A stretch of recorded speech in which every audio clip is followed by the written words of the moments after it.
राति प्राय 12टा होइथिबा बेले हठात मु उठिली। मु बाहरु हाल्का शब्द शुणिली। जेतेबेले मु ध्यान देली मु अनुभव कली जे आदित्यंग रूम रे आलोक जळुछि। मु धीरे धीरे तांग रूम आडकु गली। कबाट टिके खोला थिला एवं भितरु नमस्कार बंधुगण, मोर नाम दिया एवं मु जयपुर रे रहे।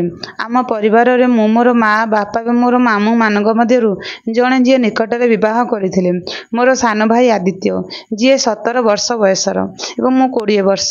एबे आसंतु प्रकृत कहानी को आसीबा। एही घटना प्राय 5 मास पुराणा।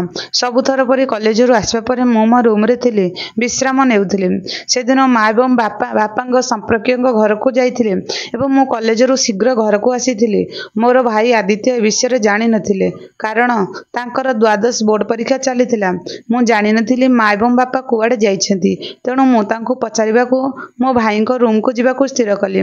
मु जेतेबेले तांको रूम रे पहुंचिली देखिली से बिछणारे अछन्ती, किंतु मु सोई पाठ पढुथिली। रूम रो कबाट खोला थिला, तेणु मु कबाट न देई भितर को गली, किंतु आदित्य मते देखिबा मात्रे से हठात विब्रत होई गले। मु जेतेबेले आदित्यंग नर्वस देखिली मु टिके आश्चर्य होई गली। मु हसी कहली, अरे कौन हला, तुमे एते भयभीत काहेकि करछ? आदित्य पुस्तक बंद करी कहिथिले, से किछि कहू नाहंती, से केवल अध्ययन करूछंती। मु तांको पाखकु जाई कहली, कहलु माँ एवं बापा कुआडे गले? से उत्तर देइछंती जे से जानि नाहंती, से किछि कहि नाहंती, से केवल कहिछंती से विलंबरे आसीबे। मु टिके अजब अनुभव कली जे माँ एवं बापा तांको न जणाई बाहर को जाइथिले, किंतु मु अधिक ध्यान देई नथिली।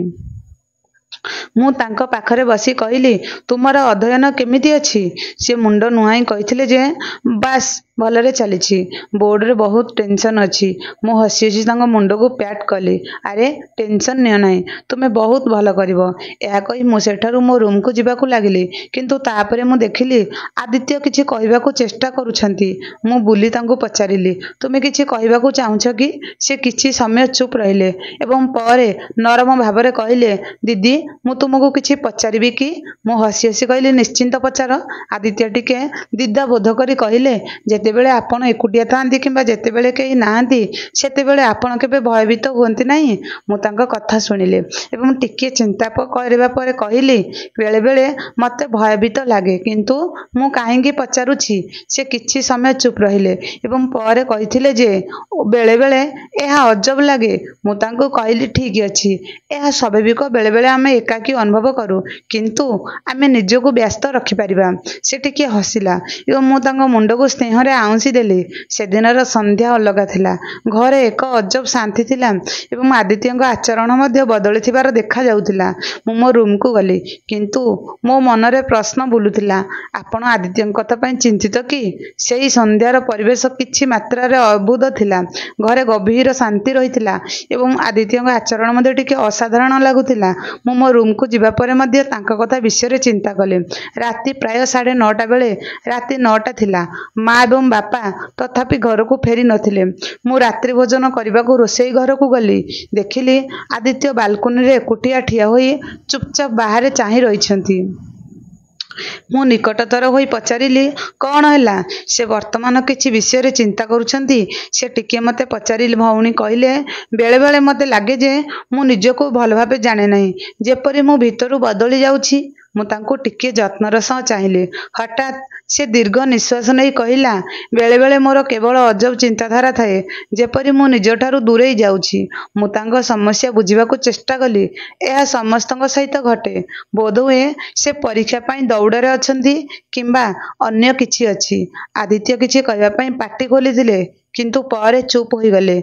मु तांको कांध को प्याट कली। तमे बिना दिदारे मते किछि कहि परिबो?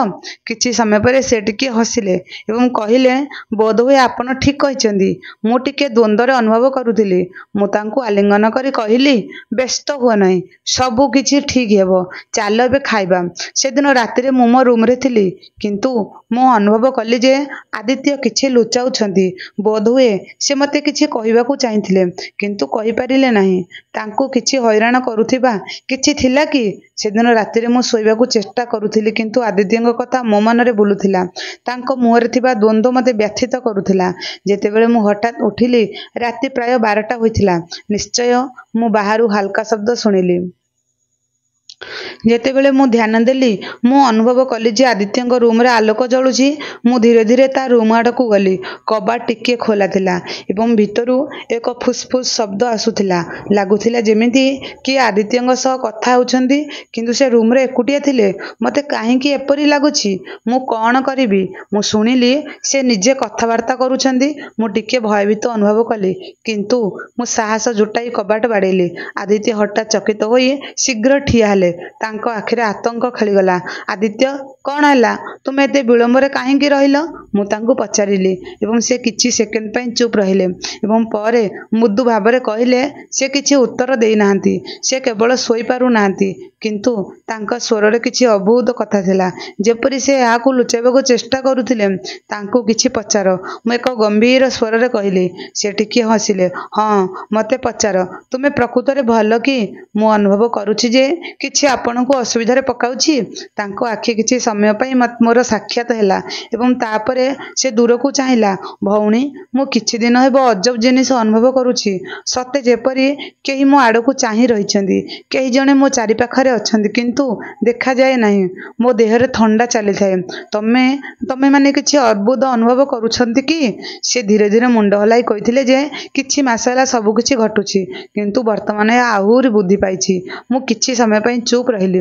ବର୍ତ୍ତମାନ ଏହା କେବଳ ତାଙ୍କ ଚିନ୍ତା କିମ୍ବା ତାଙ୍କ ଚାପ ବିଷୟରେ ନୁହେଁ, ଆଉ କିଛି ଥିଲା। କିଛି ବୁଝିବା ଆବଶ୍ୟକ ଥିଲା। ଆଦିତ୍ୟ ଏକ ଅଜ୍ଞାତ ଭୟ ସହିତ ସଂଘର୍ଷ କରୁଥିଲେ, ନା ତାଙ୍କ ଚାରିପାଖରେ କିଛି ରହସ୍ୟ ଥିଲା କି? ଆଦିତ୍ୟଙ୍କ କଥା ମୋତେ ସମ୍ପୂର୍ଣ୍ଣ ଚକିତ କଲା।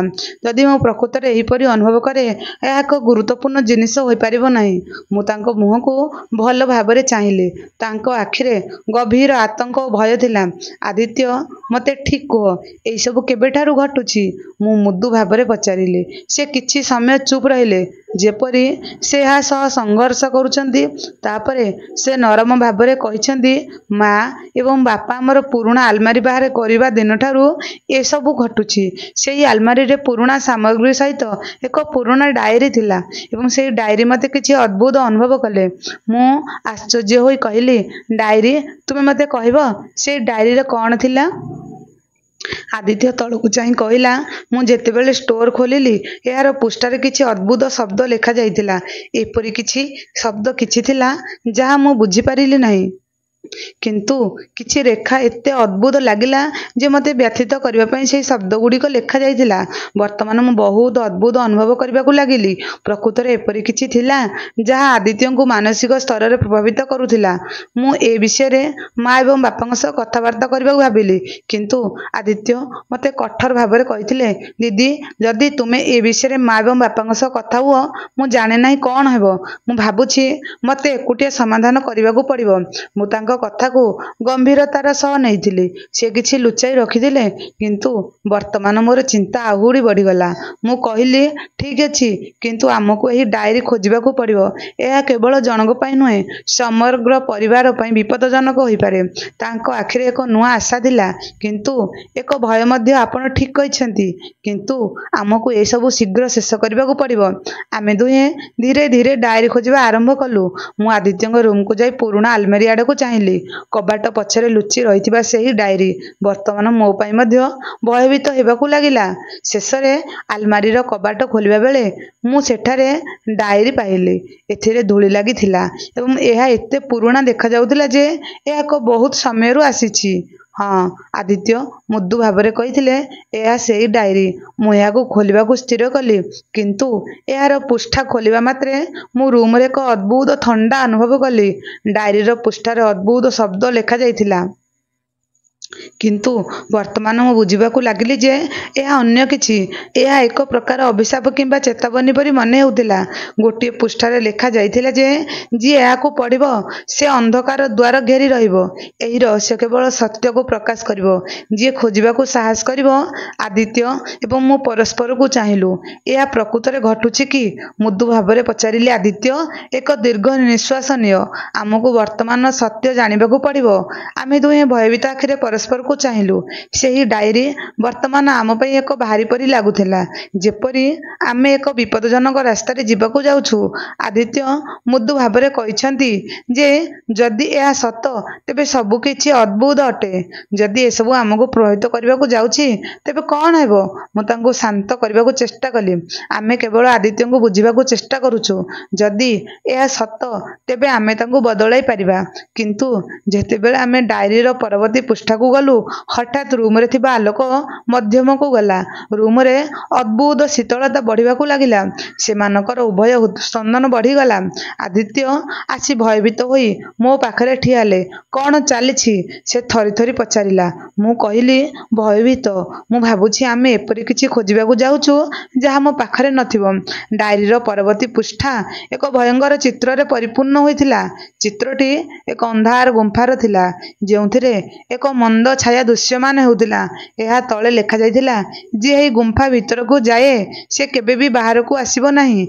आमे दुहे विश्वास नेबा बंद कर देलु। यही गुंफा प्रकृत में विद्यमान थिला कि आमे ए विषय अधिक जानिबाकू चेष्टा करबा उचित कि? आदित्य नर्भस होई कहिथिले, एहा अत्यंत विपदजनक देखा जाउछि। आमे एहाकू बंद करी माँ एवं बापा को कहिबा उचित। मु तांको कांधरे हाथ रखी कहिली, कौनसी उपाय आमे वर्तमान फेरी पारिबु नाही। आमे केवल एही रहस्यर समाधान करि परिबा। तापरे हठात डायरीर पृष्ठा गुड़िकरू एक अद्भुत ध्वनि आसिला। जेपरि मु एहाकू खोलिबा मात्रे पढ़िथिली। डर धीरे धीरे बढ़िबाकू लागिला एवं रूम रो तापमात्रा आहुरी ह्रास पाइबारे लागिला। मु कहिली, गुंफा को जिबा। जदि आमे सत्य जानिबाकू चाहिबू, ए हमर शेष आशा होई पारे। आमे दुहे स्थिर करिथिलु जे परदिन सकाळे आमे सेही गुंफा विषय अधिक जानिबा। आमे राति बिताइथिलु, किंतु उभयंक मनरे समान प्रश्न थिला, गुंफा रे कौन अछि? परदिन सकाळे आमे दुहे गुंफा विषय अधिक सूचना पाइबा पई पुराना कागज पत्र खोजिबा आरंभ कलु। आमे एक पुरातन विश्वास पाइलु जहाँ एक हजि जाइथिबा गुंफा विषय उल्लेख करिथिला, जहाँ वर्तमान एक जंगल भितर नुचि रहिथिला। वीडियोटी जदि भल लागुथिबो लाइक शेयर कमेंट निश्चिंत करंतु। चैनल रे नुआ थिले सब्सक्राइब करंतु। पुणी देखा हबो आउ गोटिए नुआ अध्याय रे। रहुछि।